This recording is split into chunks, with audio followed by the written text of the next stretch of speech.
Even one of the all-time greats, Novak Djokovic, complaining to the Empire about all the noise in Queens, New York, which happens to be my hometown.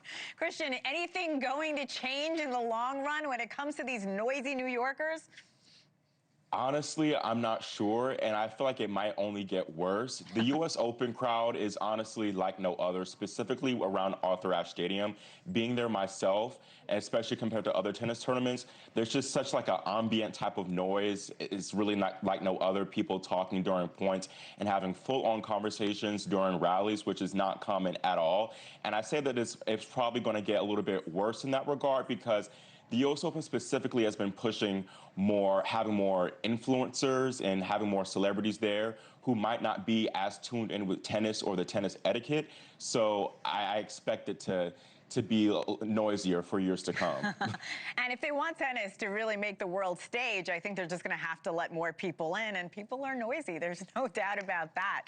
Exactly. Let's go to the men's final, Christian. It's a rematch between Alcaraz. I saw him play last week. He was amazing, but he's going against Sinner today. The two have dominated the majors the past 2 years.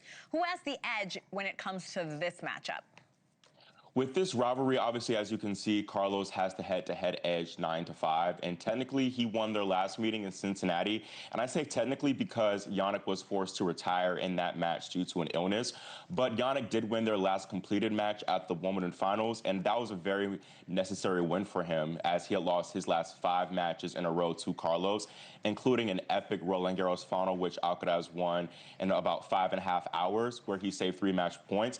And this is a really interesting matchup dynamic because Jannik has been the best hardcourt player for the past 2 years. He's going for his 28th straight hardcourt slam victory, and he's trying to defend his U.S. Open title for the first time since Roger Federer in 2008. So that's a lot riding on it for him.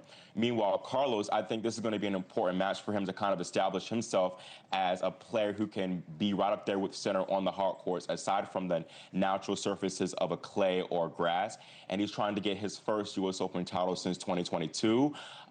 He has been arguably the more dominant player of this tournament. He has yet to drop a set, and he's hardly been tested on his serve, only being broken 2 times out of his 84 service games played. And I will also say he has the physical edge Carlos does heading into this match, as he's played less overall on court. I mentioned he has yet to drop a set. But also there are a few injury concerns with Jannik. He did have some type of abdominal issue in the semifinal victory against Felix Auger-Aliassime. So yeah, definitely some things to contend with as far as matchup-wise and physicality in this final. Christian, I have about 30 seconds left, but I do want to ask you about President Trump. He's going to be in attendance this afternoon. That's certainly not going to help the noise factor. What will you be watching for as politics and sports collide? Definitely a lot of different things. Of course, the reaction to President Trump being in attendance. Also, I know there's a lot of media guidelines that the media has to go through as far as TSA-style security screening and things like that. Everything is going to be tight-locked there, so it's going to be big. I'm not expecting Donald Trump to necessarily present the trophy. It's interesting because Rolex invited him, I believe, as part of the guest suite, but it's definitely going to be, a big for the sport, I feel, overall, as Carlos Alcaraz said himself in his post-match press conference after his semifinal victory. I have to tell you, in the newsroom, we were wondering if he would be giving away that trophy. We'll be watching tonight. Christian Basnight, thank you so much for coming on. Thank you so much for having me. Of course.